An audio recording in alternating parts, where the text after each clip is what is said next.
shot to do what?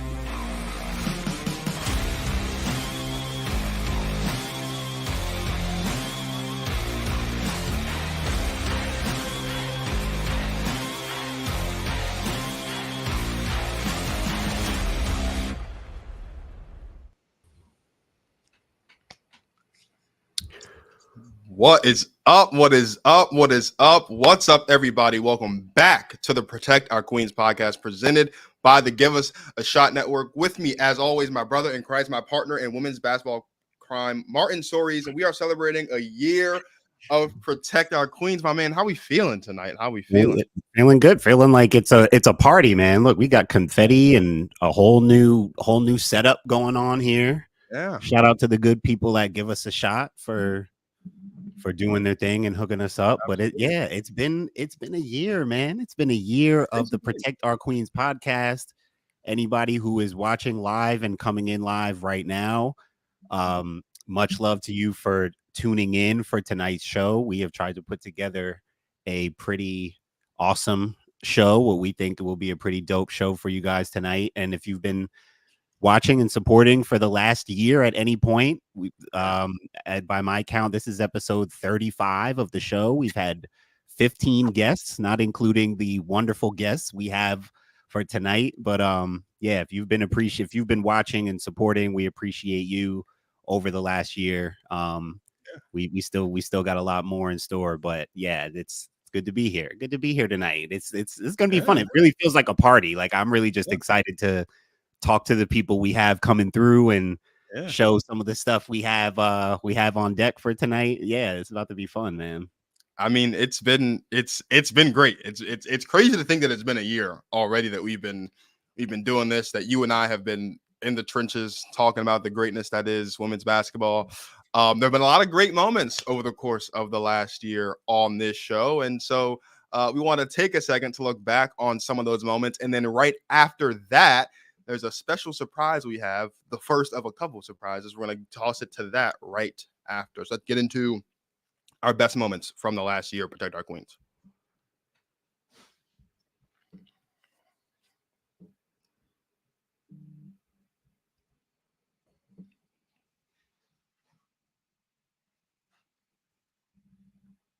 Yo, when you have somebody who gets you with that joint is that's different, boy. That's different. I'm from DC. You're from Baltimore. I'm just curious. The accent. Do you do you have it? Because you said 2K and I heard it a little bit and then it went away. I'm just curious. When like the accent, can you just say 2? 2.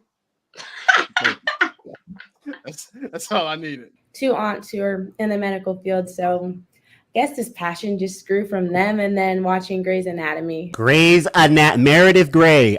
Michaela, I don't watch, but my brother is obsessed with Grey's Anatomy. It's a great show. I know you haven't watched. You watched the whole thing, Marcus? I've watched every second. No, you don't. You've seen every season. There's like 13 seasons. There's more than 13 seasons, and I've watched every single one of them. Yeah, absolutely. What's wrong with you? They put me in microeconomics the first semester, and I was like, why you gotta say they put you? They did.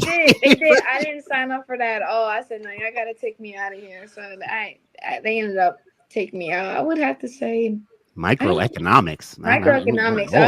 I was up like there. The devil, girl. I don't know if she realized she almost made me fall because I caught myself. Right. So she didn't shoot it. She didn't smile. She just looked and she just swung the ball. And I was like, thank God.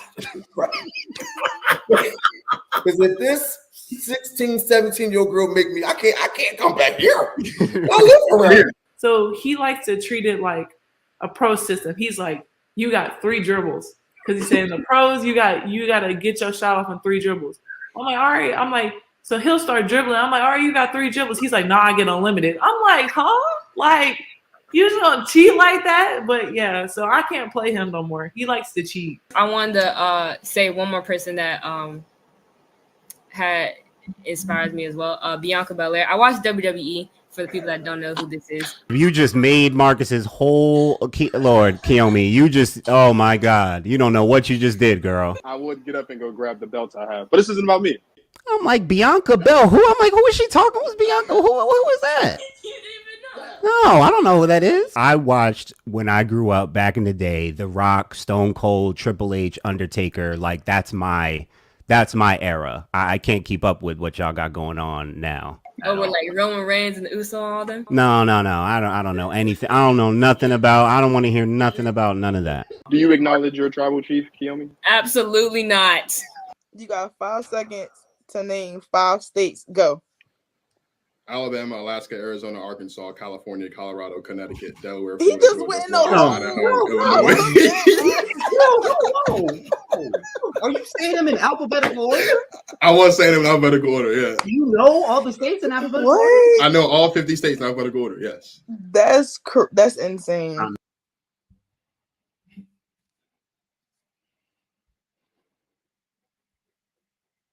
Of a space dedicated to the women who take center court.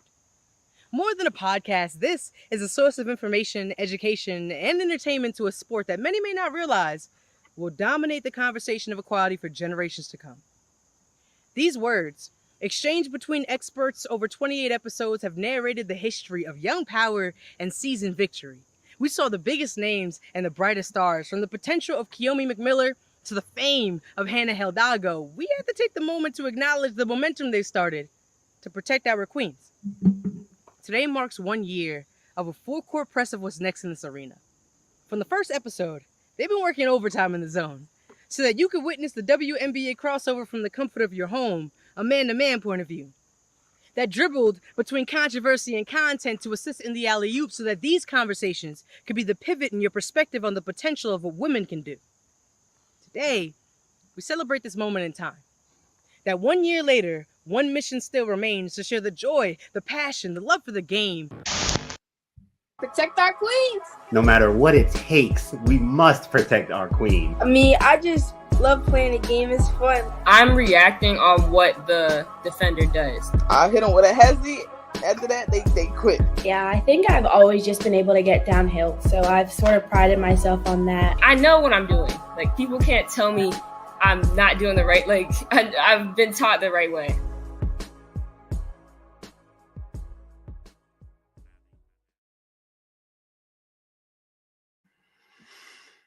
A lot of great moments. A lot of great moments over the last year. For anyone who just joined us or who joined while the videos were playing, who you just heard from was Queen of Bergen, an award-winning creative artist and performer. And she put together a piece that we are going to show. That's just the first of 3 parts of a piece that she put together just for us tonight on the 1 year show. So you'll hear 2 more parts from Queena from that piece that she put together. There's just stay tuned, because there's more heat coming from that for sure. We've had a lot of dope moments. One I did want to point out from the best moments. I mean, a few things definitely stood out, but I think the Mimi Collins for state this past season, talking about playing her dad one-on-one. That felt personal. That felt like, that I almost forgot about that one. That was that was a good one. And then the key, going back to the very first episode last year, 1 year ago this time, with Kiyomi McMiller, who's now at Rutgers.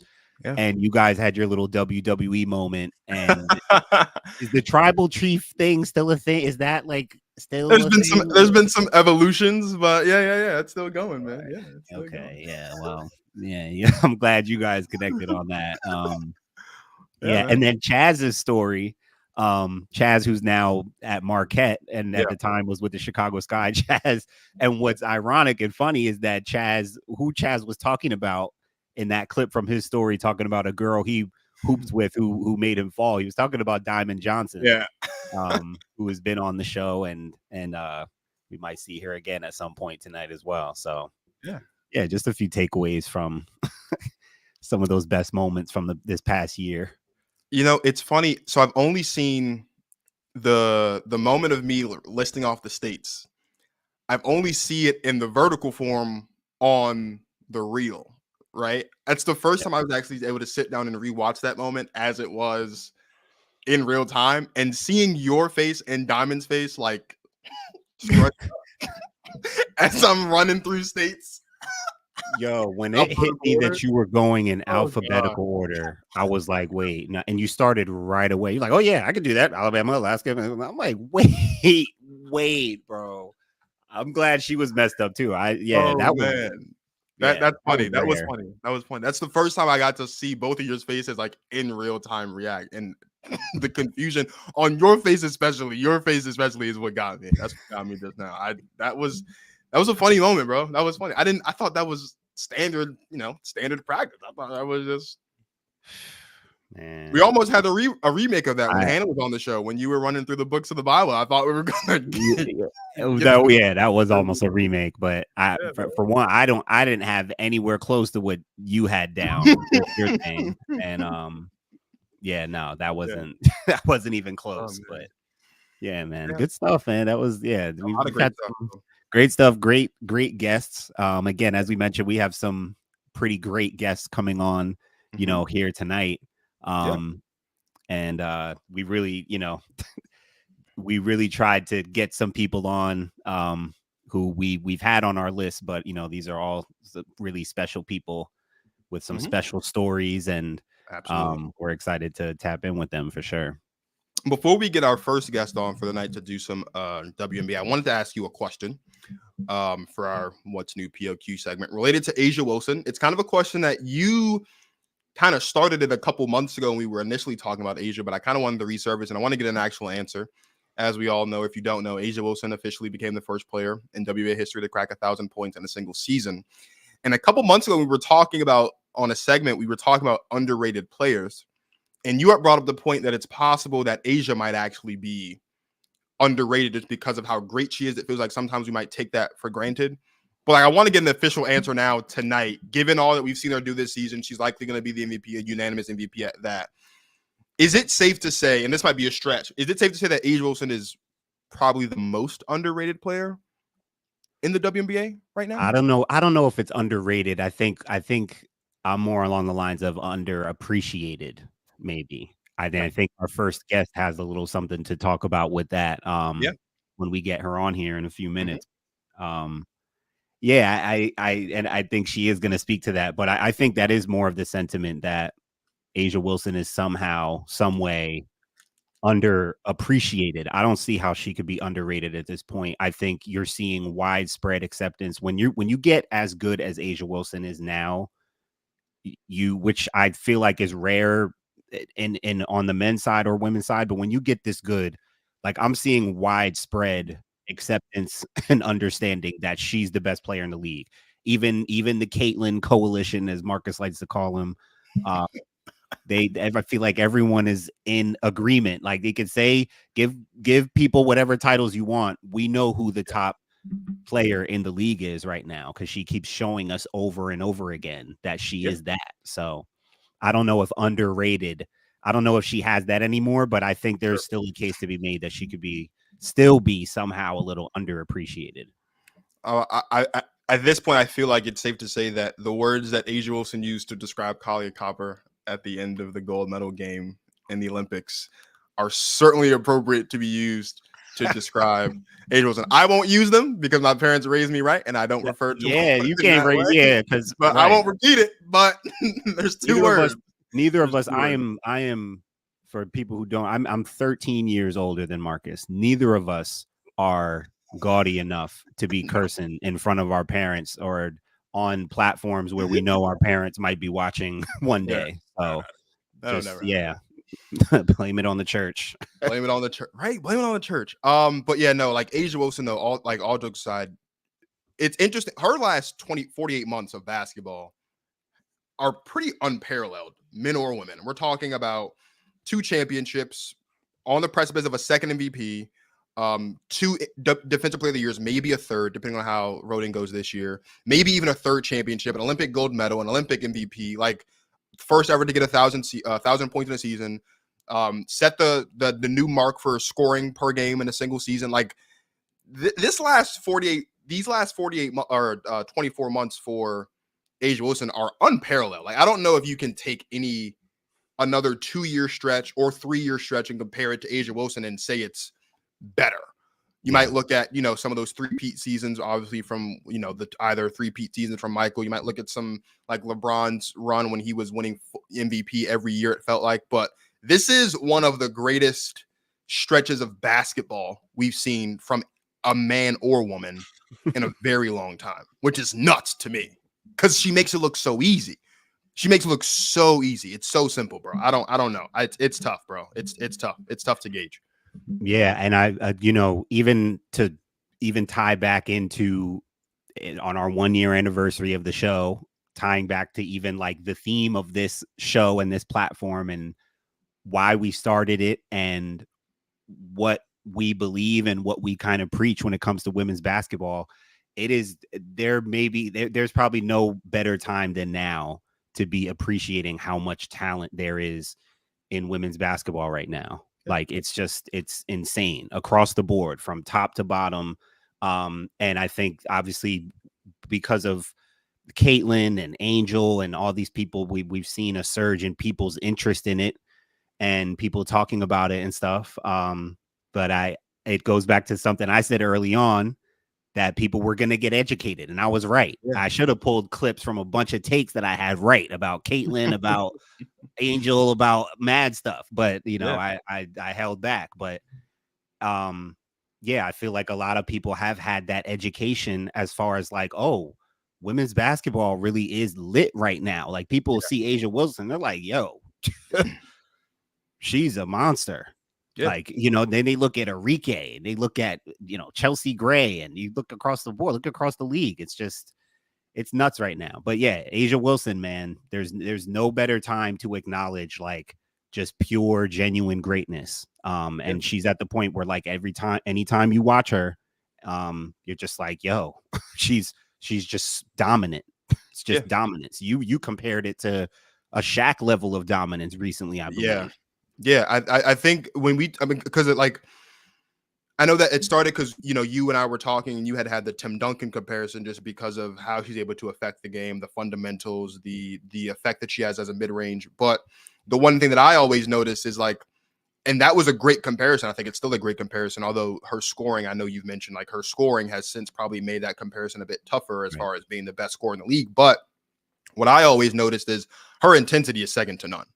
Yeah. Like, I don't know if there's a more intense basketball player in the WNBA than A'ja Wilson. And not to cut you up, bro, you know what the thing about that with A'ja, like, it's crazy because this always fascinates me about people like A'ja, who's clearly like a sweetheart. She's nice. But when she goes up against like her other South Carolina youngins, like Aaliyah, bro, it almost seems like they get it worse. Like, she has to prove a point.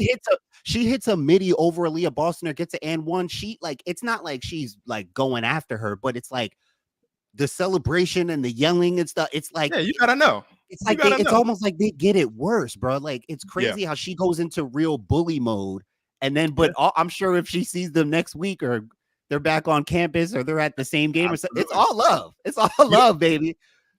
There's one that didn't get it, and she's probably gonna get it next year. It's Camilla. Camilla's probably the only young South Carolina big who got the better of A'ja Wilson. I was going to say, A'ja had some issues with A'ja. She gave A'ja a lot of work in that first game against the Sky. A'ja has a receipt. The receipt is coming. That receipt is no, she's going to come back for that. But Camilla gave her issues of all of them. Like, I mean, she gave Angel the business. She's giving Aaliyah the business. Like, she goes across the board, but Camilla, that's actually probably one of the better matchups for her. Honestly, she had some issues with her, but and that ties back to when we had Coach Law on the show, and she was talking about how dedicated Camilla is to the game of basketball. I mean, I know you were shocked when Coach Law said that Camilla is like the fastest big she's ever seen on the floor, and you watch the Sky games and you see that. Before we get into our first guest of the night, I do just want to give a quick shout out to our guy Nick Andre, who's popped in. Nick, what up, bro? Just saying congrats on the 1-year anniversary. Much more success to y'all moving forward. Much appreciated. Nick was on the show a couple weeks ago. If you missed that episode, when we're done here, go ahead and check that out. That was a great episode. We talked about a lot of great things. Also want to shout out David Burns, who is a network regular out here from Cedar Hill, Texas. Martin, do you want to do the honors of introducing our first guest of the evening? Yeah, let's get her on here, man. One of the best there is in terms of creative content, media content. You should know her by now if you follow the WNBA and follow dope creative basketball media coverage. She really needs no introduction, but if you may know her as Jay Will, the real Jay Will. And like I said, if you're really tapped into just good content, good coverage, one of the best, not just camera people, but just people in general, in my opinion. And I haven't even met the girl yet. She's on the West Coast. I'm in New Jersey. I haven't linked up with her yet, but it was important to get her tapped in. And we're going to get her on the move because I believe she's on her way to cover the LA Sparks game tonight. But she agreed to come through and tap in. You know, we got to protect our queen, our sis, Janine. What up, Janine? How you doing, sis? We can't hear Mike you yet. is muted. What's good, man? Tap us in. Tap us in. What's up, What's sis? up? How are you guys? We're doing great. Doing great. How you doing? Tired, man, but I appreciate the intro. I am on the move. You see, I'm in the car. Man, I couldn't even get to the arena in time. Crazy. But yeah, I'm feeling good today. How's y'all? We're good. We're good. You know, just celebrating on this show tonight. It's good to have you here. Who do the Sparks have tonight? Well, we're playing Phoenix, so you know they're doing the If This Is It for Diana Taurasi. So I'm expecting it to hopefully be a packed house tonight. Last game of the season for us. So excellent. That should be a good game. I'm really excited to watch it back. Won't be able to watch it live, obviously. Yeah, they're pretty competitive against Phoenix, but we'll see. We'll see. So Martin and I were trying to figure out what would be the best thing to do with someone like Janine on the show tonight. We wanted to do something, as we mentioned leading up, that was dynamic and that was engaging. And so we figured, Janine, we would ask you if there were any hot takes, any specific insights, just anything specific that you wanted to get off your chest, that you wanted to talk about from this season of the WNBA. We would love. We are all ears. We're sitting back and we are waiting to hear what's on your mind. That's tough. I think I thought about this a little bit, and I haven't had a ton of hot takes just because I think like this year I've been very low key. I've tried to just go to games, kind of enjoy them almost like as a fan this year. And I think via like social, there's this crazy amount of like toxic fandom that's happening. So honestly, I've kind of been out of social and conversations about the W. But I think one of the things that coming into the season that I felt would kind of be like an underrated or kind of hot take was the idea that Rickea Jackson would be like the Sparks superstar. And I'd had a couple conversations with colleagues and stuff just about like the Sparks team and like when it comes to that crunch time bucket, like whose hands are you going to put the ball in? And I think immediately I thought Rickea Jackson. And I know earlier on in the season, like she didn't get as much playing time as like we all would have liked. She was getting comfortable that, you know, Kurt subbing her in and out for whatever reason.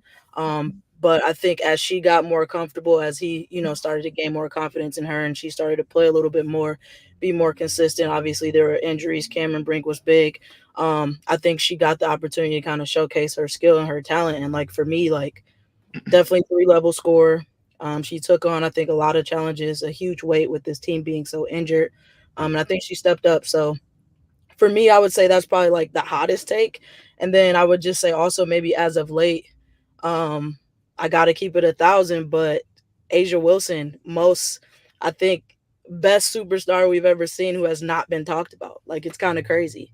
Very minimal conversation around what she's done this past season with all the hype around the league and all the new viewers, the new fandom and stuff like that. I just feel like even with the little bit that we're talking about her, we're not talking about it enough. You know what I mean? Just record numbers. I mean, she went on a stint of 4 or 5 games where like she was averaging 30 plus, just like, she's trying to will that team together and put them on her back. And then I think I saw on social the other day, kind of her post-game conversation with the team. And she mentioned like sometimes she hates being A'ja Wilson. And I can only imagine how that feels and how that felt. Like she broke down in tears, right? So I think that there's a lot of weight on her, not even just as an individual player, but as a person, as someone in the W who should be the face of the league, as someone who puts on for Black women. It's not always about race, but we know how that goes, right? And just always being the topic of conversations, and not necessarily, I won't say a bad way, but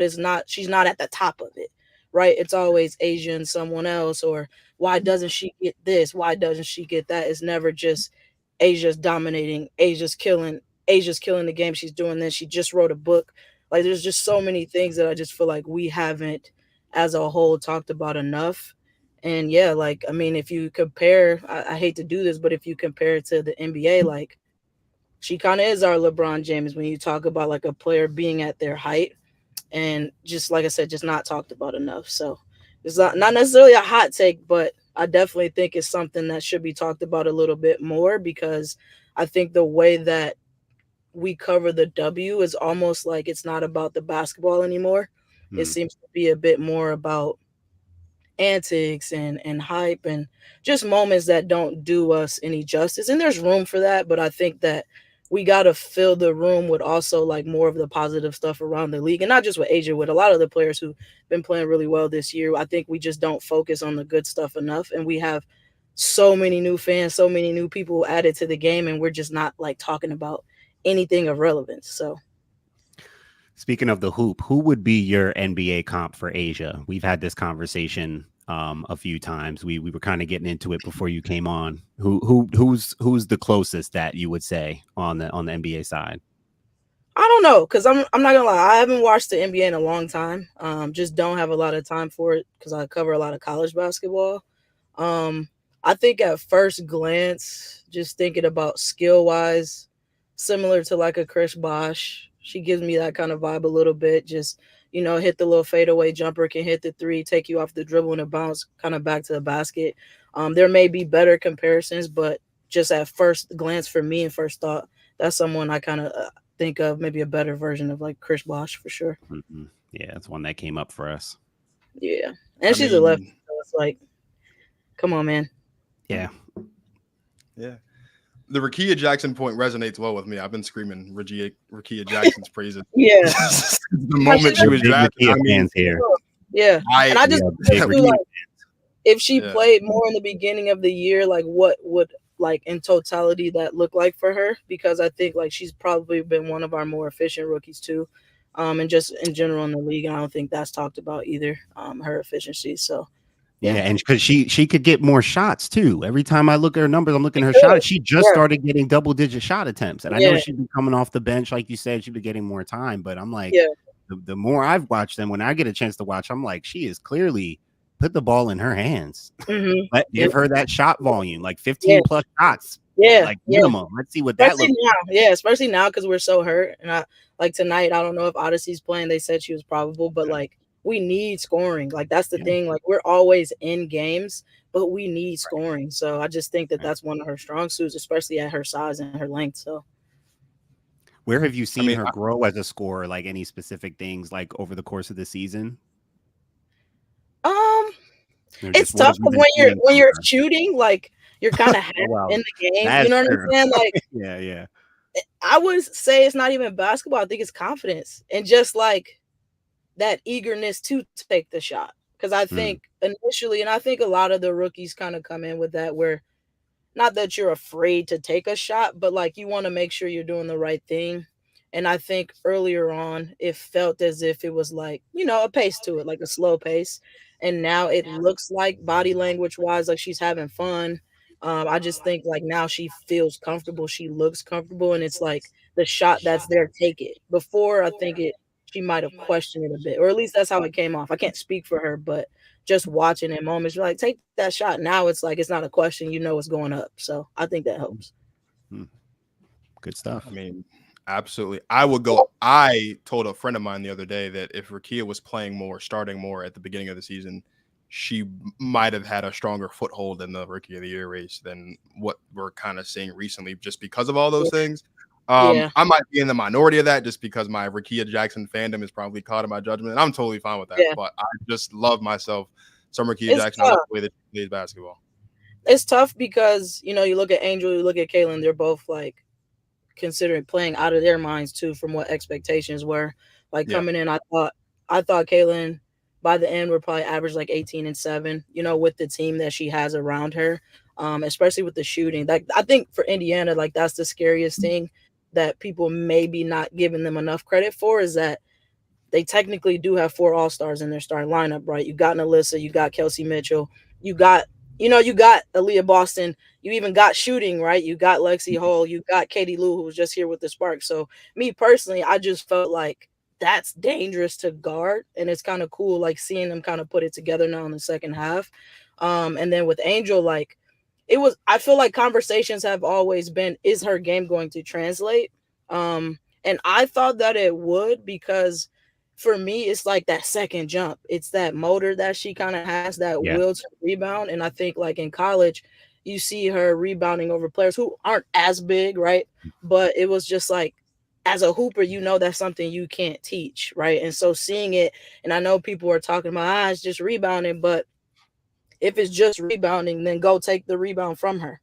Go get it. And I've personally never seen anybody rebound like that. So you look at those two, they're breaking records every other day, right? And they're doing all these things. So I think that it is tough, because, like, it's almost like Cameron and Ricky are going to take a backseat to that anyway, just because those are the top 2 names. But I think, like, she's up there, and I think if she would have played a lot more in the beginning, I think this would have been a little easier of a conversation to have. You're still going to have your favorites. That's just, it is what it is. That's hoop in general. We see it on the NBA side too. But I think if she played more, definitely would be in that conversation. And we would have been able to, I think, have a little bit more early on to talk about. If she would have played, I feel like the Sparks kind of got lost in a lot of the rookie conversations. Even like Aaliyah Edwards and some of the other rookies, like, we're not talking about them at all. We're not talking about Alyssa Pilley. I don't even know. I haven't seen a lot of Minnesota, but I don't know if she's playing. Like, these are kids that they're all kind of getting lost in this, you know, Angel and Caitlin conversation. So before we're going to get you out of here, Janine, we know you have to go real quick though, because you mentioned college, and I would love if you could just off the top of your head, give us a couple names in the college game this season that people should keep their eyes out for. So, I mean, obviously we got South Carolina's kids, right? You got Malaysia. I'm a huge fan of Raven Johnson at the point, Tahina Paopao, Hannah Hidalgo. You got all those names, Michaela Williams. You have so many kids. Like, I think there's a long list. I think seeing Paige healthy, playing a full season, is something people are going to be excited about. Hopefully we get to see Daisy play. KK Arnold at UConn too. Who we got? Madison Booker at Texas, playing extremely well. Sarah Strong, I think, is like a sleeper coming in. And we talk about like not recognizing the W, not talking about like the history and all these different things. And like, this is a kid who's been number 1 in the country for so long. Yeah. There's no clips out there on her whatsoever. People are wondering why. And I actually finally got a chance to see her at McDonald's. And it's like, she's a WNBA kid, right? Her mom's Allison Feaster, who played in the W. That's her mom? Yes. Like, these are things that like kind of get swept under the rug because we're such a highlight culture now. But that's a kid I'm looking forward to seeing how she does at UConn and helps them out, because I feel like they just kind of needed a little bit to get over the hump. But then also like seeing kind of how they play together with all of them, and then having Paige back. That's somebody I'm excited to see. Jelani Cambridge coming in. She'll be going to Ohio State. There's a ton of kids, man. I think college is going to be exciting, honestly. And unfortunately, like, we're losing Angel and Caitlin, but respectfully, I'm happy that they've kind of moved on to better things, because I really want to get back to talking about the hoop. And I feel like last year, a lot of the really good college basketball, again, got overshadowed. And we can't forget Juju Watkins, LA kid, gonna go crazy. USC on paper is stacked. UCLA on paper is stacked. I mean, they got the transfer portal has done numbers. Crazy. There's not enough, honestly. Like, it's a lot of kids that have made moves too that you want to see LSU loaded up. So it's gonna be, I think it's gonna be a good college season. So I'm excited. All right, sis. I asked you for 1 or 2. You ran through the whole game. Yeah, I'm just like, I was looking at it earlier, and I'm like looking at schedules, trying to see what games I'm gonna go to. But I'm excited because these are the kids that are gonna be next up. You know, they're gonna benefit from all this excitement and all this hype that the W is getting right now. That'll be our next batch. So I'm definitely tapped into them because they're next up for sure. So Well, Janine, it was certainly a pleasure to have you on for this brief moment. We'll certainly, as Martin said earlier, have to work to get you back on, especially during the college season, for a much more prolonged conversation. Thank you for stopping by. I hope you have a great time at the Sparks game. Hopefully the Sparks. Thank you guys. Win. Of course. Congrats on your 1 year. Thank you. Yo, big love. Thank you, sis. Thank Appreciate you so much. Appreciate it. All right, cool. Well, Martin, Janine is just one example, and our next guest is another example of some amazing guests that we've had on the show over this last year. So what we're going to do now is we're going to toss it to a clip of a couple of those guests, just kind of recalling their time on the show, and then after that we will play the second part of Queena's poem, and then I'll give you the honor of introducing our second guest for the night.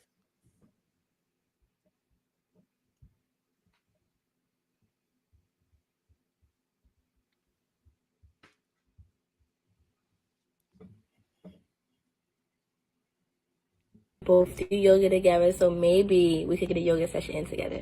I'm counting on you. Thank you so much. Major shout out and congratulations to the Protect Our Queens podcast for your 1 year anniversary. Please keep providing wonderful work and content and a platform for women's basketball and all our queens around the world. Much love for you guys. Chaz Franklin, Director of Player Development, Marquette Women's Basketball. God bless. I want to say happy 1 year to Protect Our Queens podcast. I want to thank you guys for giving me the opportunity to share part of my journey, but also allowing other people to get to know me outside basketball. I just want to say happy 1 year anniversary for the Protect Our Queens podcast. Shout out to Martin for creating that podcast and Marcus for keeping it real and having real conversations and just giving me a take on women's basketball. Obviously, I transferred from HBCU, so that was kind of a highlight of the podcast. But one thing I do remember is that Marcus had to say the states backward or in order, and he was going in crazy. So that was pretty impressive. But happy 1 year, and I'm proud that I was on the podcast for sure.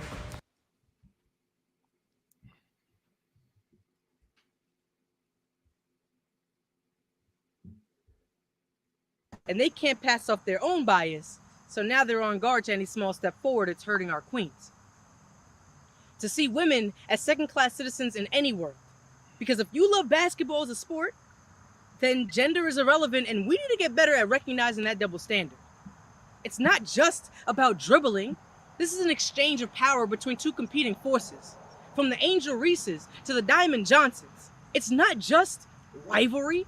It's passion for the teamwork within the environment that you've established. It's not just a sport. It's empowering women to play like they never have before, because it takes beauty, courage, and audacity to dream of a day where respect rebounds off the lips of the doubters who didn't believe, where praise for their abilities is given as easily as three-pointers are seasonally, bringing unity to the game, where men have reigned for decades, and women have always played well. But now we got a point to prove. And these points are true. No Caitlin Clark or Cheryl Swoops.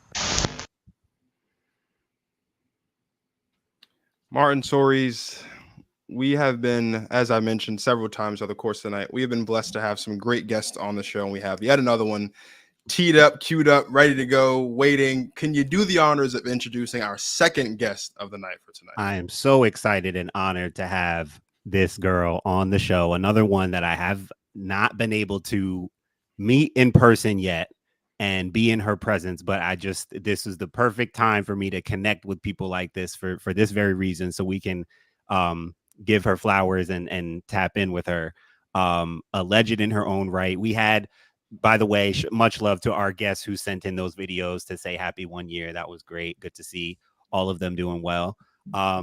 We have Miss Lakeisha Sutton coming on the show tonight. You may know her if you're really tapped into the basketball world. And if you're from New Jersey, anyone from Jersey, if you're in the comments, you got to show love for this queen, because you know how we give it up for this one. An author, coach, teacher, mentor, sister, leader, just an incredible human being. I've always admired her work with the youth and in the community. She's just a great example of what basketball means to society, and I admire her so much. South Carolina legend, former pro, another pro's pro. You might see her on Instagram cooking some boys in socks on the hoop bus, just giving it up to anybody who needs that work. You know we got to protect our queen, our sis, Lakeisha Sutton. It is so good to have you here on the show tonight, sis. How are you? Oh, thank you. I'm doing great. That was an amazing introduction. I feel so like excited and just happy to be a part of your 1 year anniversary. That's big time. So congratulations to you both for 1 year of Protect Our Queens podcast. Thank you so much, Keisha. No, you know we appreciate you. And what I want to start, Keisha, is with I want you to start with. I would love for you to just kind of tell your story a little bit, from the projects to fan favorite. Like, talk about that, where that comes from, and what you do and why you do it.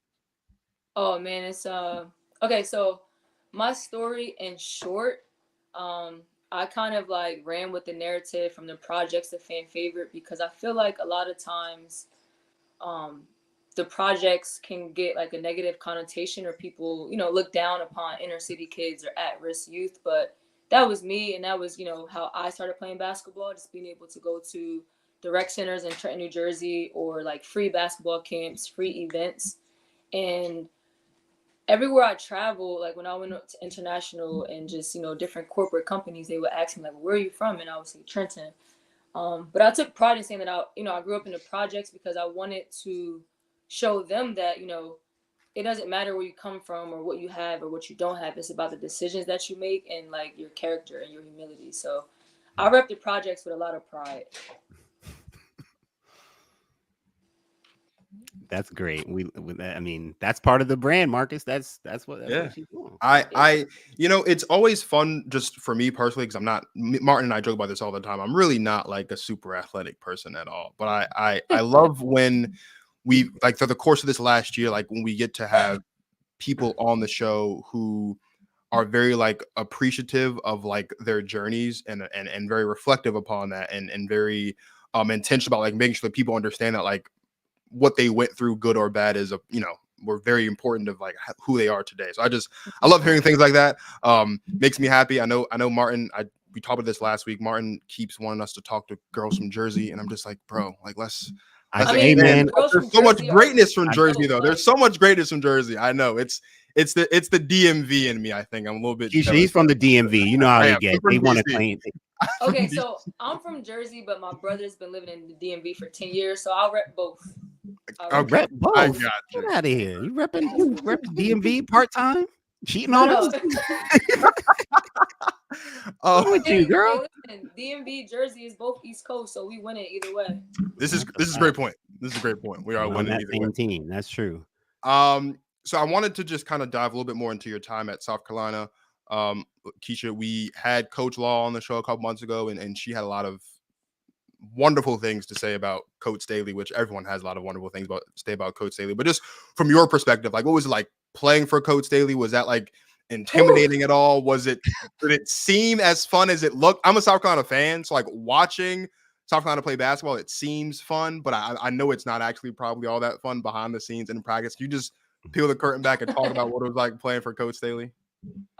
Honestly, it was a huge blessing. Like, it's such a privilege and an honor. I graduated in 2012, but it still feels like yesterday, because I think, what you guys see on ESPN, on Twitter, on social media, like, that's who she really is. Like, she's intense and she's super focused and she's competitive and she wants to win. But she also is she's a lover. Like, she loves her players, she loves her staff, she loves her community, she loves her sport, basketball.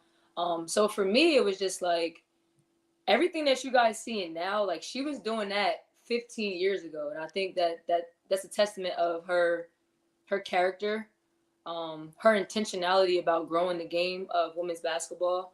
And I think as a player, when I was at South Carolina, I didn't really realize how big of an icon she was because she was so humble. Like, you can go into her office, you can go out to lunch with her.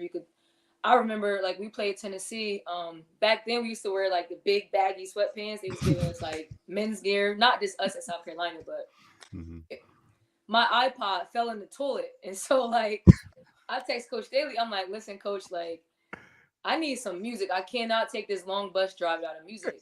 And no lie, y'all, she gave me her iPod, like Dawn Staley's iPod. And it was like something so small where I was like, yo, like, she really cares, because she didn't have Wow. to do that. Yeah. You know? And so I got her iPod, I'm on the bus, and I'm just like, yo, her playlist is fire. Wait, So I'm like, what's on the playlist? What she had on there? Yo, like she had like obviously like Jay-Z, she loved Beyonce, like but I loved all like the Junior Mafia, like the Biggie and the Lil Kim, and like I said, oh, you shoot from the projects for real, like so just that small act of her giving me her iPod, she didn't have to do that, right? And something like that. And I remember also I had tore my meniscus when I was at Carolina. I was a WNBA prospect my senior year, but they also knew I was kind of coming off of a knee injury. And again, she came to my room. She gave me her ankle weights from the 96 Olympics. And so it was just like, right. It's like stuff like that. Like, yeah, I can go to our trainer, but she knew how much that knee injury was weighing on me, like mentally. And she just sat with me and was like, listen, if you want to be a pro, you got to know how to take care of your own body. And so she gave me her ankle weights and just showing me like all the different things that she did. Even down to just like, she was very entrenched in the community years back, like doing things for grandmothers and mothers. And she literally taught me what it means to be a philanthropist and someone that gives back. Like I learned that from her. I also credit Coach Staley for strengthening my faith. My background really quickly, I grew up playing basketball in the church. I used to be in a choir, but one day we didn't have choir practice. Hold on. Can you we sing? can't speed past that. We can't speed. Can you sing? No, the coaching in me now, my voice is all cracky and stuff, but you know, were you in the choir back when hold the note? back when choir robes and marching in was still the move? Was that? Yes. Martin and I were just joking about that on the pre-show. No, that was a real thing for me. I put on my robe, but choir robe. I was a soprano. No, I started playing basketball in the church. So I was in a choir, and one day we didn't have choir practice. So my auntie was like, oh, I could take Keisha to the gym. Boom, go to the gym. It's over with. I'm like, I like this. So started playing basketball in the church. But my first basketball coach, he was Muslim. So I'm in a Baptist church. I'm going to Islamic temples. So I was very well cultured. But going into college, you get busy, right? There's class, there's basketball, there's weights, there's track, there's study hall, there's so many different things. But Coach Staley had like mandatory, it was called FCA, Fellowship for Christian Athletes. And she had like a chaplain that would pray for us and pray on us. And so I was like, I don't know what this is, but I like it. So, you know, I credit South Carolina and Coach Staley for like exposing me to like, you know, the power of like believing in something bigger than yourself. Wow. And who were some of the players you grew up watching and studying and were inspired by, Keisha? Honestly, Martin, my favorite player was always like Rajon Rondo. Really? Yeah, I was a big Rondo fan. I had a poster in my locker. Love Rondo. From the WNBA, I really loved Deanna Nolan, Tweety. Oh. Yeah, she played for Detroit Shock. I really loved her game. Becky Hammon. I used to swear up and down I was gonna have the same story as Becky. I was like, we're the same size. I'm gonna be undrafted, but I'm gonna still make it, and I'm gonna just shock everybody. But then I think I'm gonna be honest too. I didn't watch as much basketball as I probably should have as a kid because I was always reading books and I was just playing basketball. But now I'm doing my research and my history, and I'm just like, wow, like to see how far the game has grown has been amazing. I think as a professional, I try to mimic my game after Kyrie Irving. I get a lot of those comparisons when I play. So that's always gonna be my favorite player, Kyrie, for sure. Marcus, did you see the video in the socks? I meant to send it to you. Yeah, you sent it to me. I watched it. I did, right? We talked about it. Yeah, I have mercy. This is that again. Was an accident. Completely, that was an accident. It doesn't matter what it was, bro. You killed the bro in socks. Those were colorful socks too. Those weren't just like the Hanes socks you get from Target. Those were like some really socks, bro. It doesn't matter what. But no, yeah, I mean, I just listen, Martin. One thing about the last year, I keep telling you this, is we keep talking to all these wonderful players, and it just reminds me that I'm doing what I'm supposed to be doing. Like I'm 6'3" and I'm tall. And people look at me like, why aren't you playing basketball? I was like, I don't have the coordination, bro. I don't have it. I can sit and I can talk about it. I don't have it. Like, I would be one of the dudes that You would. Keisha just I was put about to in ask front of you. 100%. I was No, about no. to ask. Do you think I'm you not would gonna hold lie your to you. own based on what you No. saw? Because No, that's I high wouldn't even- level, I bro. wouldn't That's even- I high wouldn't even level. Foot in front of Keisha. If you listen to me, I have been blessed with a big brain with a lot of common sense, I like to think. And if I'm out on the streets and I see somebody in socks with a basketball confidently, that's not for me, bro. No, that's not for me. Yo, What are you listen, talking about, bro? True No. story. We riding, like, shout out to Nico, the founder of the Hoop Bus. We're just riding through Venice Beach, right? So he had somebody on the bus who's like, he's like the most well-known dunker. He's like 50 something, but he still dumps off 1 foot, blah, blah, blah. So we're on the bus and this is why I love watching your Instagram, Martin, because he's talking about stretching and the importance of this like meditation and being grounded. And so he's like, all right, I'm gonna put you through some stretches on the bus as we're riding through Venice Beach. So I take my shoes off, we stretching, we pull up, it's people, the hoop bus, so people want to play basketball. I just jump out like, all right, I'm thinking I'm about to just rebound, but this guy walked up to me like, I don't play girls don't play basketball. So I was like, all right, one time for the ladies. I didn't want to play them because I didn't have on shoes, but once you check that ball up, it's over with, no matter who's standing in front of you.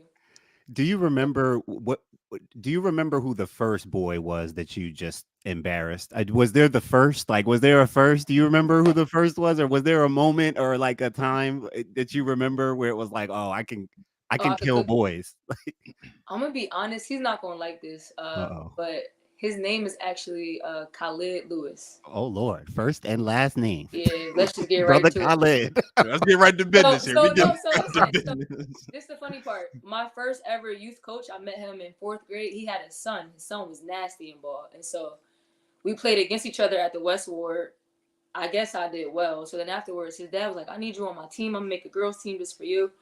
And he had me playing his son. We call him leader. I was playing leader every day. I would beat him every single day in the backyard. And this dude wouldn't let me not play him until he beat me. So I tell a lot of people, like, if it wasn't for me playing against him young and early on, like, I wouldn't have been as good as I was. And I'm talking like middle school, high school, because me and him went at it. And that's somebody who went on to play at Illinois. Like, he played against like Kyrie, Dexter Strickland, had a phenomenal college career. He's currently coaching at TCA. He just got the TCA boys job, so I'm very happy. But it was those early battles where, like, look, like, I'm gonna beat you and you gonna beat me, but we learn how to compete early, So now we're both coaching and sitting in each other's practices, trying to help each other be successful. So there's one thing about you in a non-basketball sense that we have in common. This actually might be the first time that all three of us, Martin, me, and the guest, have something in common, and that is the love for Harry Potter. So we just got a couple questions. We have a couple trivia questions, but then a couple just other like generic questions. The two questions we have to ask before we get into anything else is, what house are you, and which movie is your favorite? Let me ask you, what house do you think I am? Oh, that's the question. That's a question. Come on, make me proud. Proud.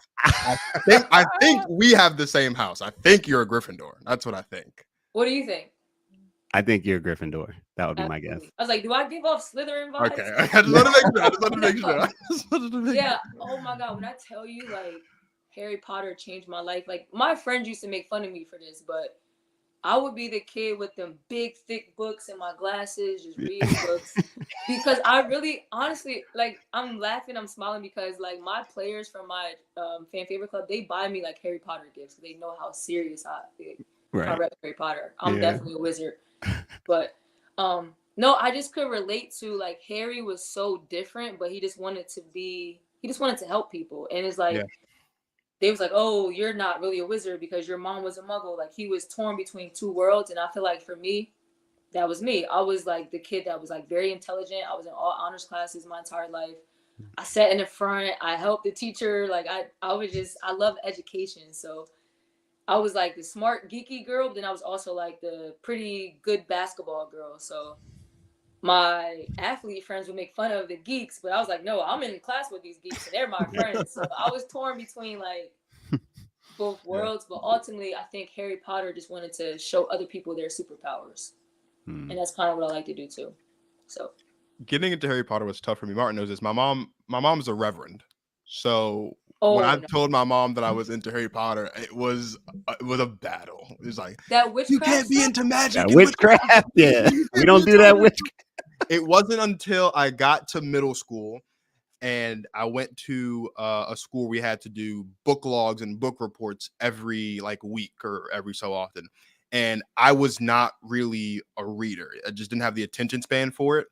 The only books that I could actually sit down and read to do book logs on were Harry Potter. So essentially, my mother let me read Harry Potter books because if I didn't read Harry Potter books, I would have failed my English class my 5th or 6th grade year because I couldn't read any other. They didn't grab my attention the way the Harry Potter books grabbed my attention. But it was a battle trying to get into Harry Potter. But I love Harry Potter so much. It's the best. Y'all, no lie. My freshman year in college, I dressed up as Harry Potter.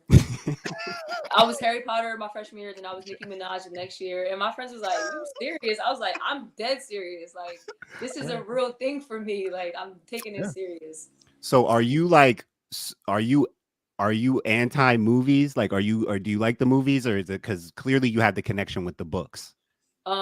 I like the movies. I like both. I think it's Okay. all about just perspective and imagination. I think they did a great job with the movies, but I can't tell you what was my favorite one because I like all of them. You know, Okay. he always faced a different challenge, and I'm a very goal oriented person. So I love to see the friendships and the connections and I didn't like you at first, but I need you to be able to unlock this next level, like that whole just journey of life, like in real life. Yeah. Like people like us, right? Like we just started following each other on Instagram, and Tamara was like, "Oh, this is Guy Martin. You'll love him. You guys are very similar, hand in hand in hand." I'm like, "You don't have to sell me on Martin. If you're saying he's legit, I trust you. Like, let's do it. Whatever."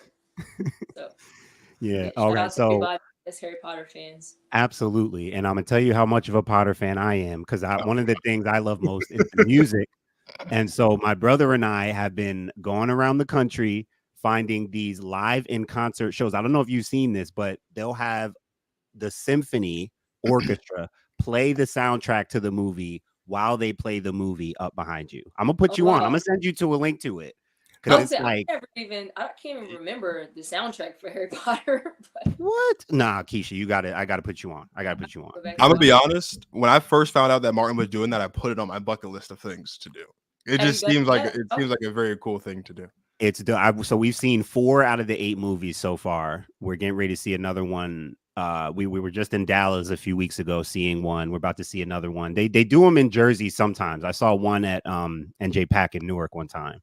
But I'm gonna put you on. I'm gonna send you the link. I'm gonna put you on. I need Martin, you to experience that. I'm telling you. Are you going to them in order or just going to them based on whichever one is available? Whichever one is available. Now that we're winding down, we get to hunt which movies we haven't seen yet. So now we get to be a little selective, I got you. Yeah, it's dope. It's dope. Sounds like a great experience. Do you have a favorite non-Gryffindor character, Keisha? Oh, I want to say Snape. Ooh. Yeah. I like Snape because, in the beginning, he's like, "Oh, this is the mean villain guy," but it was like he was actually teaching Harry and protecting him.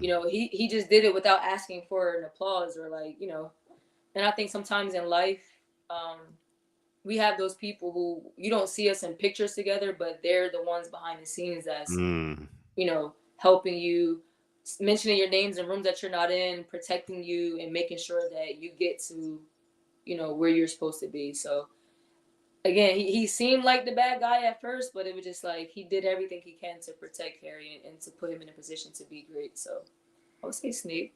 I feel like I'm missing a lot of context not having read the books, but the movies still the movie. It's still so deep for me. I gotta go back. I feel like I should do that because I feel like I missed so much context, but the movies still do it for me every time. The movies are great. I tell Martin all the time, I spend maybe once a season, I will sit down and for a weekend I will watch all the movies on Peacock in order just for the How entire long does that take you? Usually takes me about a Saturday and a Sunday. I was about to say that's all day. So I'll watch 4 of them on a Saturday and then 4 of them on a Sunday after church because when your mom's a reverend, you have to go to church. That's not Love Are church. you not at the age yet where you can decide? You still have to go? Well, Martin, I'm also a deacon in training, so like, no, I'm Oh not. yeah, I forgot. You can't put that on mom. I'm You Look, locked in now. Before I wasn't a deacon in training, it was still, well, you know, it's we. Look, Yeah, they Reverend didn't. They couldn't train Reverend me Mills, in. They Reverend weren't Mills training has me in drugged me nothing. to I church. said I ain't training.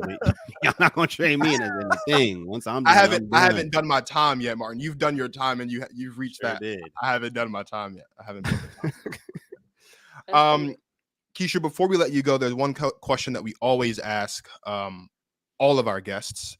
And with it being the 1 year show, it's you know, another great opportunity for us to just ask this question and get more love out there for all the queens out there. So we would like for you to name your top 5 queens in your life. This can be basketball related. This can be not basketball related. We just want to show love. We want you to take some time to show love to 5 women in your life. I know it's hard, but just if you just That's a 5 lot of women. pressure live, like because is. now people are gonna watch it like, oh, you didn't name me. I thought we was like that. And I'm thinking I'll you tell about you, to ask me Marcus, to name some she's one where basketball people will queens. definitely be looking for it. She got a lot of people that Oh that are my looking God, for that was. recognition. And I'm literally thinking you about to ask me like name my basketball queens. I'm like, oh, easy, bop, bop, bop, bop, bop. Okay. Jesus, let me see. Okay. So my first queen would be my mom, obviously. A lot of who I am is, you know, who she is and who she was for me and what she sacrificed for me to get to where I wanted, you know, where I wanted to be. My second queen would be, her name is Simone. I feel like everything that I've done as far as like professional athlete, fan favorite club, fan favorite brand, me traveling, hoop us, like she's literally orchestrating all the behind the scenes stuff to make my life easier. So much freaking pressure because everyone's going to expect to be named as one of my queens. My third queen, I would say her name is Tamika. She's my trainer.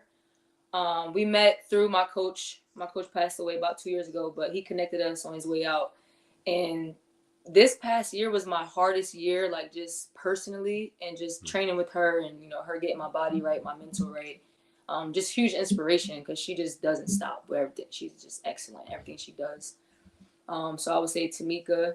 I would say another friend of mine, her name is Diana.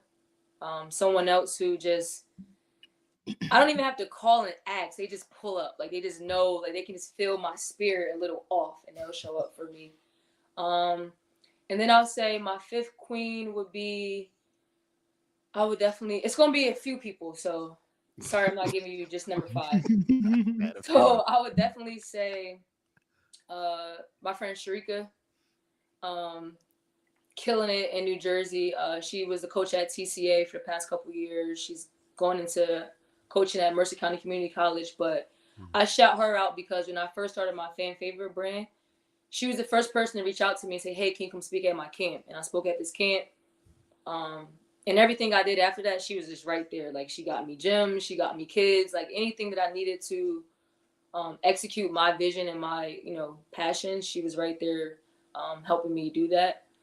And then I would say Coach T, you know, there's just so many people that without those women, I can't sit here and do this interview because I would have been like gave up a long time ago. So shout out to those queens. But I'm also inspired by the people you guys have on your show because when it's all said and done for me, coaching wise, like I see my next journey. Like I want to be a part of the WNBA on the coaching staff.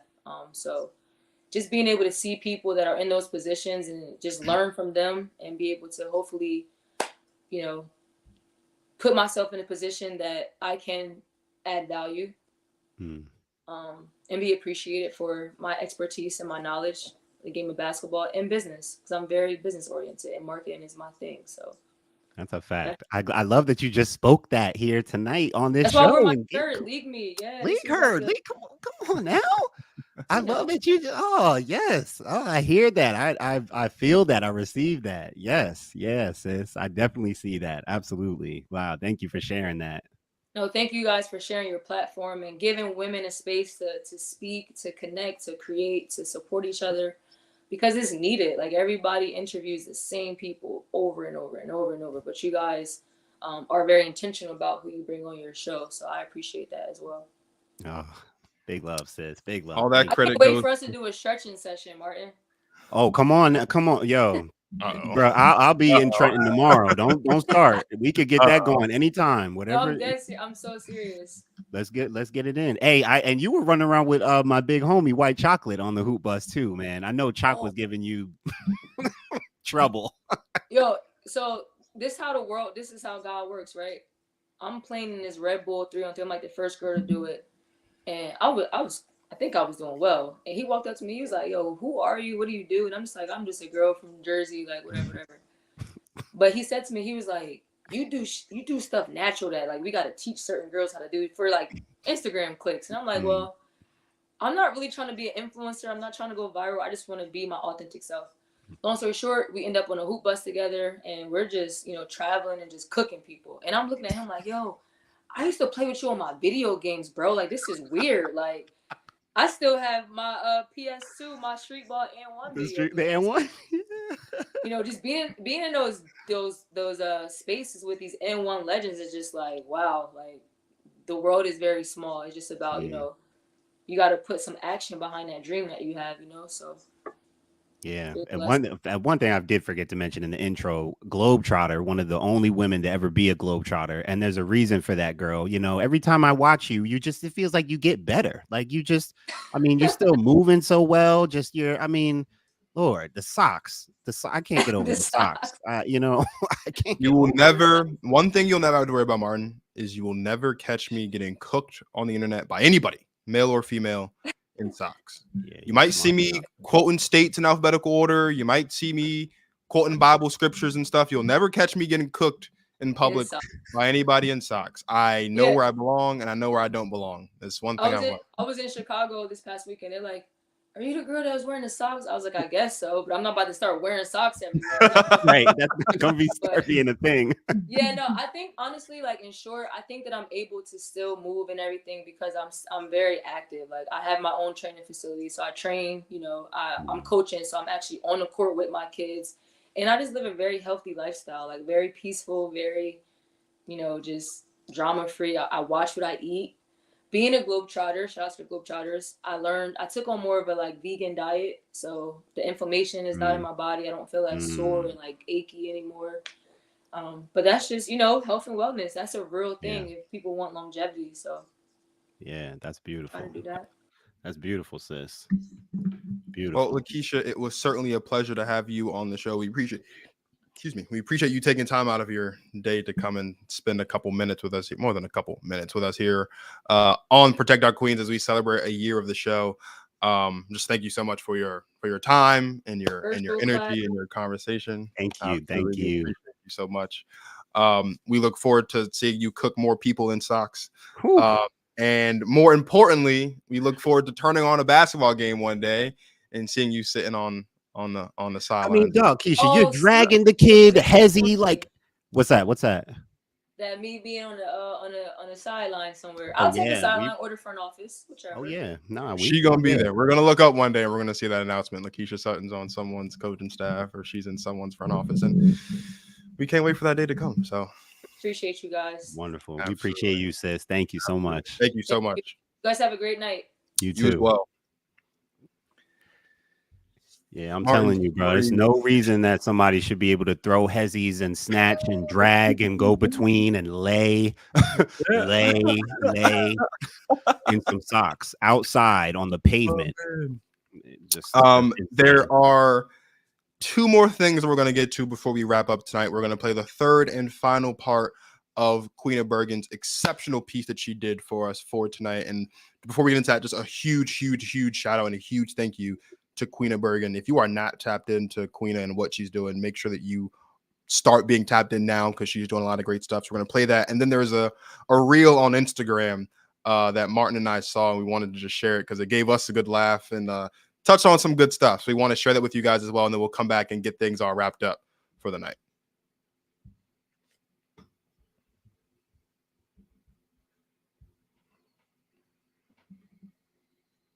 We'll see progress. Women will feel heard. Women will be champions. Women will play strong. Women will lead the league. Women will build their own because it takes those kind of women to be the reason why girls will keep dreaming of holding on to this ball.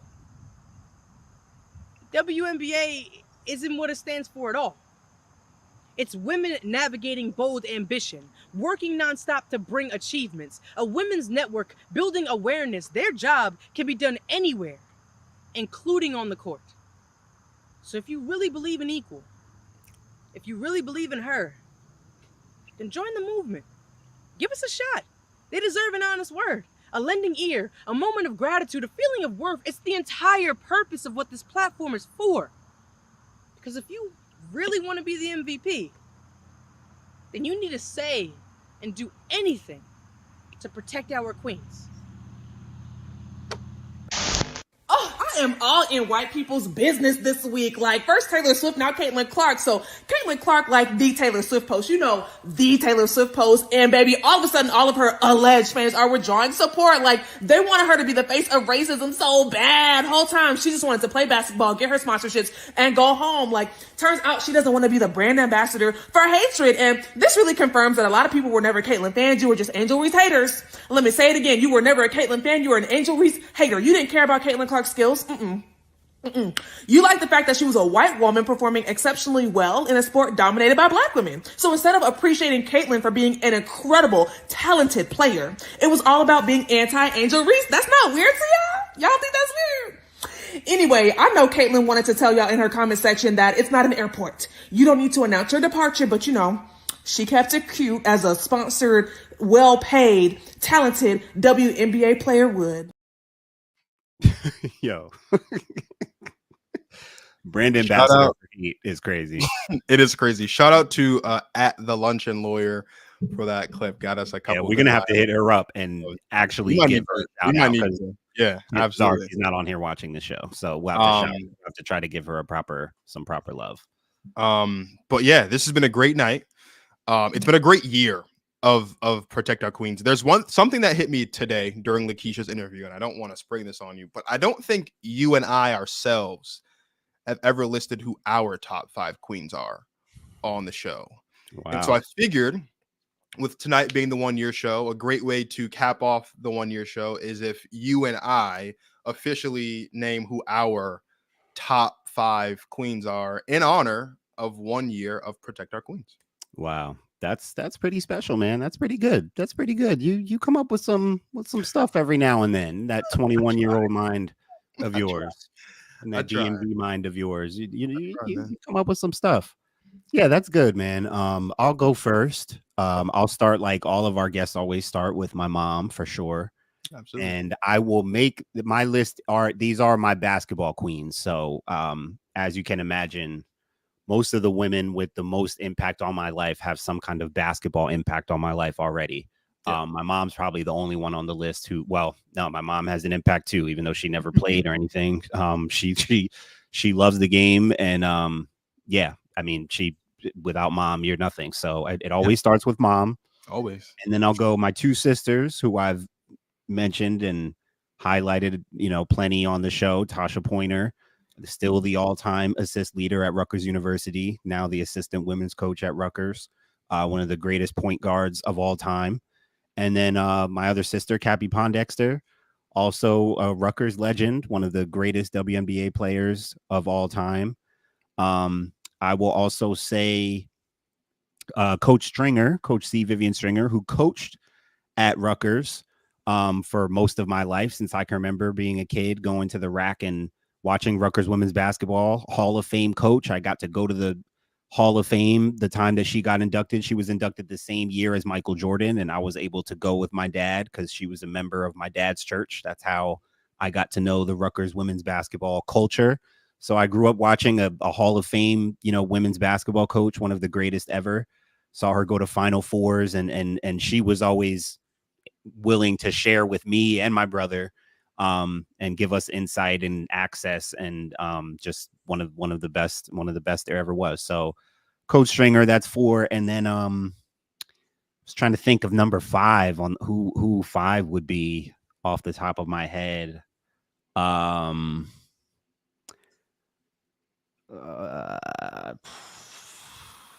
Might have to I might have to come back to you on 5. Those are definitely the 4. Okay. Yeah, the 5 is gonna come to me. I can't. For some reason I can't think of the 5th right now, but I'll let you know. That's a great 4, honestly. If there isn't a 5th, that's a exceptional 4. Having known you for as long as I've known you, that 4 makes perfect sense. Right on track with everyone else. My mom, number 1. Obviously wouldn't be here without my mom. And I love my mom a lot. I gave her a lot of stuff, but I love my mom. So my mom's definitely number 1. Number 2, I would say, is my stepmother. My stepmother and my dad have been married for what I think would be 8 years in a couple months.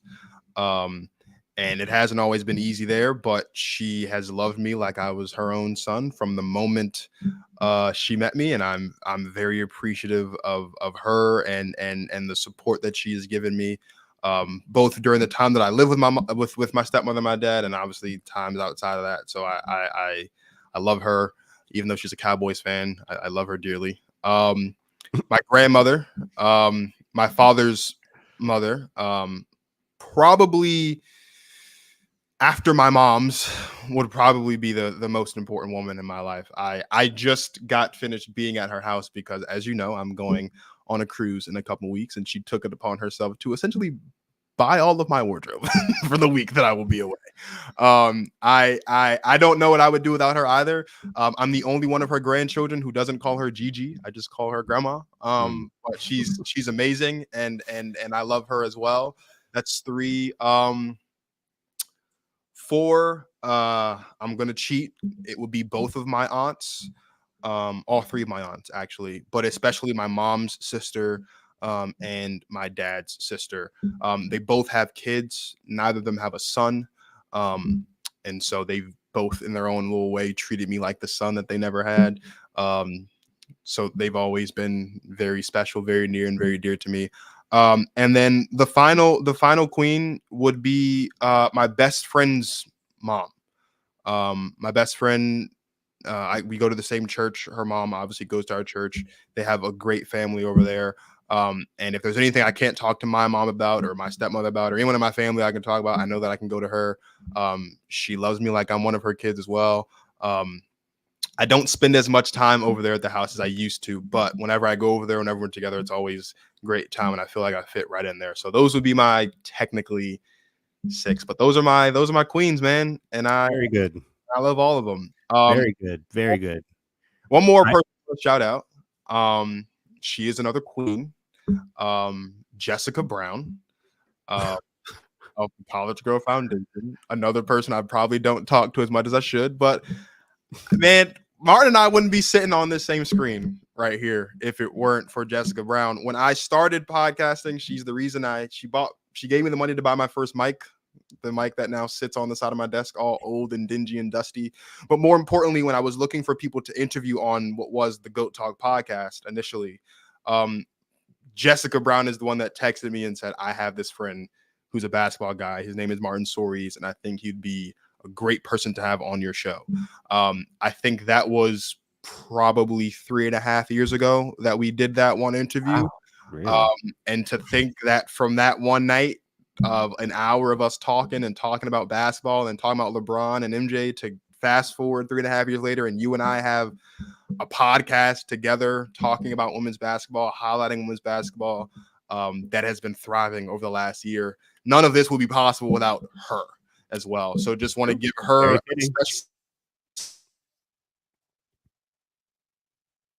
very fitting. Did your mic go out? Is that the dingy mic?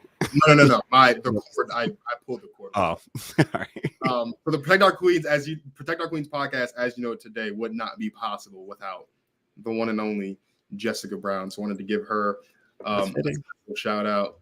That is fitting.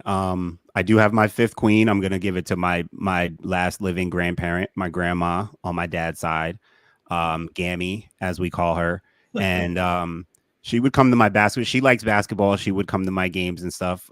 She's a texter. She's 93 years old, And she's a texter. She'll text me at 2 a.m. She most often texts me late at night. She mainly texts. And the most recent text I got from her was when I got back from Costa Rica, and she was saying how much she enjoyed watching highlights of me playing basketball in Costa Rica. And she sent me this long text like, wow, 3-pointers. Like, she was like amazed that I guess that I can still play well. So she apparently enjoyed that. So shout out to Gammy. That's my 5th queen. Shout out to Gammy. It's been a great night. We appreciate all of you guys that have tapped in with us live for the course of the night. Want to give another special shout out to Janine Williams, Lakeisha Sutton, and of course, Queen of Bergen, who are all very involved in the show tonight. I obviously want to give a special shout out to all of the guests that we've had over the last 35 episodes, last year of Protect Our Queens. With us only having 35 episodes, that would mean that the next major milestone is episode 50 of the Protect Our Queens podcast. So as we get closer to that, you know, we might have some special things in store for that as well. So just gonna look out. As always, one last thing. They are not queens, but it's important that we shout them out. Want to give another special shout out as well to the Give Us a Shot Network. Yep. Obviously, who when I went to them about starting a show with Martin Stories about women's basketball, they were very receptive, very open to the idea. It was a lot easier of a conversation than I expected it to be. I think we were talking for all of 10 to 15 minutes. So special shout out to Germ and Ty and Mikey Powers, who's in charge of the whole thing. Obviously, wouldn't be here without you guys either. So thank you. So for all you guys that have tapped in over the past year, all you guys that have, you know, liked, commented, subscribed, tuned in on a week-to-week basis, all of you guys that follow us on Instagram, we thank you so much. We appreciate it. And again, to all of the guests who have joined us on the show this last year, we greatly, greatly, greatly appreciate that as well. Barring anything unforeseen, we will be right back here next week diving into the WNBA playoffs, because the playoffs start on Sunday. So we're very excited for that as well. So one more final time on the 1 year show for my guy, Martin Sories of Basketball Society. This is Marcus of the Protect Our Queens podcast signing off. Thank you guys for watching. And as always, you guys enjoy yourselves some women's basketball.